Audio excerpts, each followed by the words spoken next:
Assalamualaikum warahmatullahi wabarakatuh. Kembali lagi di channel Fatimah Rizky. Dan kali ini kita akan membahas studi kasus kegagalan struktur gedung. Jadi saya Fatimah Rizky dari kelompok 1 kelas B Teknik Sipil 2020 akan membahas tentang studi kasus kegagalan struktur gedung. Kita mulai dari pendahuluannya.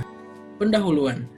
Dengan dikeluarkannya Undang-Undang RI Nomor 18 Tahun 1999 tentang Jasa Konstruksi dan Peraturan Pelaksanaan Undang-Undang Jasa Konstruksi, Peraturan Pemerintah Nomor 29 Tahun 2000, maka timbul berbagai komentar dari berbagai asosiasi profesi, terutama perihal definisi dari kegagalan bangunan atau building failure, serta penerapan dari undang-undang tersebut.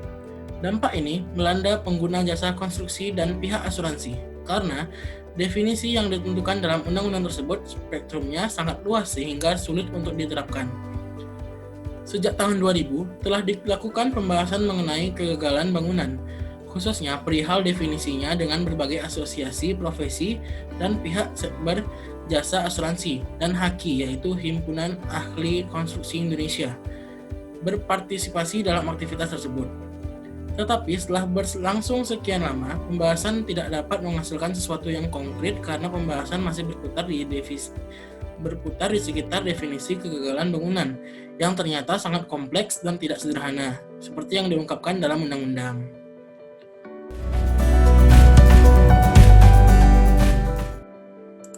Kemudian, apa itu kegagalan failure? Dalam Undang-Undang RI Nomor 18 Tahun 1999 tentang Jasa Konstruksi, Bab 1 Pasal 1 Ayat 6 menjelaskan, kegagalan bangunan merupakan keadaan bangunan yang tidak berfungsi baik keseluruhan maupun sebagian dari segi teknis, manfaat keselamatan dan kesehatan kerja dan atau keselamatan umum sebagai akibat kesalahan penyedia jasa dan atau pengguna jasa setelah penyerahan akhir pekerjaan konstruksi. Kemudian definisi kegagalan bangunan akibat struktur. HAKI pada tahun 2001 coba mengkaitkan dengan Undang-Undang RI Nomor 18 Tahun 1999 tentang jasa konstruksi dan memberikan usulan definisi sebagai berikut. Kata HAKI, suatu bangunan, baik sebagian maupun keseluruhan, dinyatakan mengalami kegagalan struktur bila tidak mencapai atau melampaui nilai-nilai kinerja tertentu, persyaratan, standar, dan spesifikasi yang berlaku saat itu sehingga mengakibatkan struktur bangunan tidak memenuhi unsur-unsur kekuatan, strength, stabilitas stability, dan kenyamanan layak pakai, serviceability, yang disyaratkan.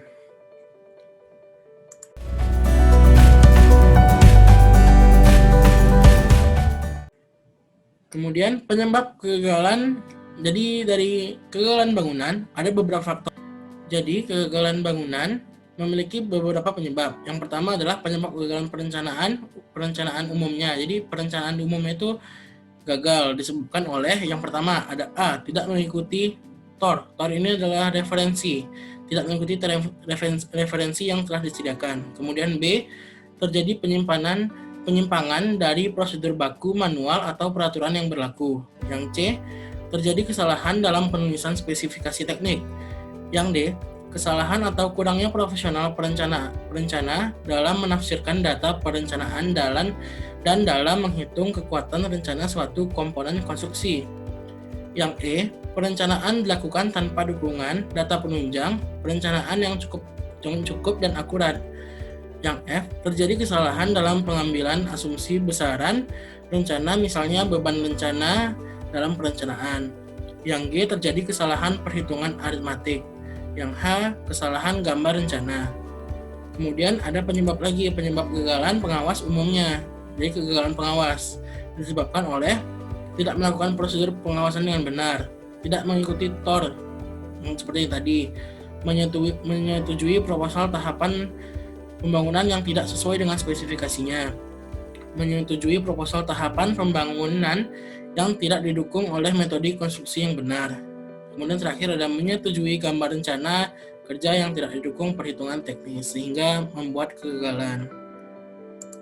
Kemudian ada lagi penyebab kegagalan pelaksana umumnya disebabkan oleh yang pertama, tidak mengikuti spesifikasi sesuai kontrak.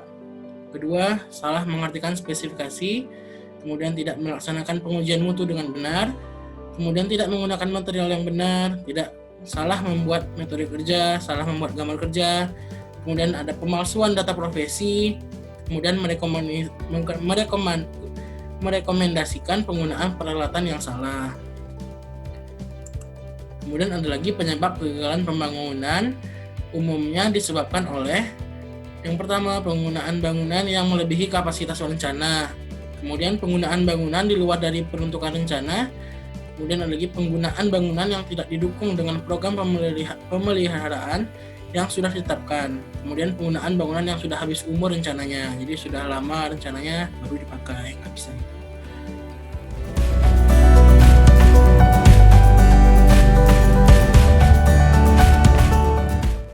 Kemudian ada lagi, ini dia contoh kasus kegagalan struktur gedung di Pasar X. Contohnya, kita berikan contoh kasus ini di Pasar X. Jadi, ceritanya terjadi keruntuhan pada sebagian struktur beton lantai 2 proyek pembangunan dan rehabilitasi Pasar X yang terjadi pada tanggal 13 Oktober 2009, sekitar pukul 1 WITA, waktu Indonesia bagian tengah. Pada saat terjadi hujan deras dan angin kencang, keruntuhan pada area lantai 2 yang di merah ini dibatasi as D, ada bagian G, bagian 5, dan 9, merupakan keruntuhan akibat efek domino yang diawali runtuhnya balok as F7 sampai F8 pada tengah bentang. Jadi di balok F7 duluan yang runtuh, F8 kemudian efek domino kena semuanya sampai ke depan. Keruntuhan ini diduga karena lemahnya aksi komposit beton dan besi tulangan serta detailing penulangan yang salah pada sebagian elemen struktur. Lemahnya aksi komposit diduga karena rendahnya mutu beton yang diakibatkan keluarnya air semen sehingga menyebabkan keruntuhan. Kemudian, rencana tindakan yang harus segera dilakukan adalah yang pertama, pekerjaan perkuatan sementara. Jadi kita harus memperkuat lagi pekerjaannya, seperti betonnya kita kuatkan lagi. Kemudian ada pekerjaan pembongkaran, kita bongkar dan kita bersihkan. Kemudian pekerjaan perkuatan struktur yang kena efek keruntuhan, jadi bagian-bagian yang rusak itu kita kuatkan lagi strukturnya. Kemudian ada pekerjaan ulang, rework, struktur yang mengalami keruntuhan dan pekerja yang mengalami keruntuhan harus kita kerjain ulang lagi strukturnya. Kemudian pekerjaan perbaikan dan perkuatan pada beberapa elemen struktur beton yang tidak memenuhi persyaratan. Hal lain yang perlu mendapat perhatian adalah masalah selimut beton, karena lokasi Pasar X berdekatan dengan lingkungan laut, maka perlu ada jaminan agar tidak terjadi korosi pada besi tulang, korosi yang disebabkan oleh air laut. Karena hal ini sangat mempengaruhi terhadap kekuatan struktur beton. Kemudian identifikasi lebih lanjut terhadap kelayakan struktur beton perlu dilakukan oleh kontraktor dan pihak-pihak terkait. Karena Pasar X merupakan bangunan publik, maka perbaikan dan perkuatan perlu dilakukan dengan secara teliti dan sesuai dengan standar yang ada sehingga Pasar X dapat berfungsi dengan umur yang rencana. Jadi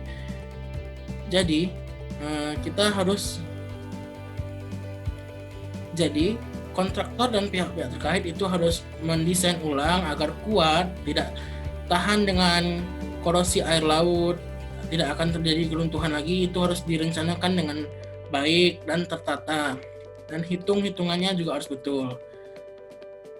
Kemudian ini dia runtuhnya itu, jadi balok-balok kolom-kolom ini runtuh. Ada balok F tadi yang di sini ya, bagian depan.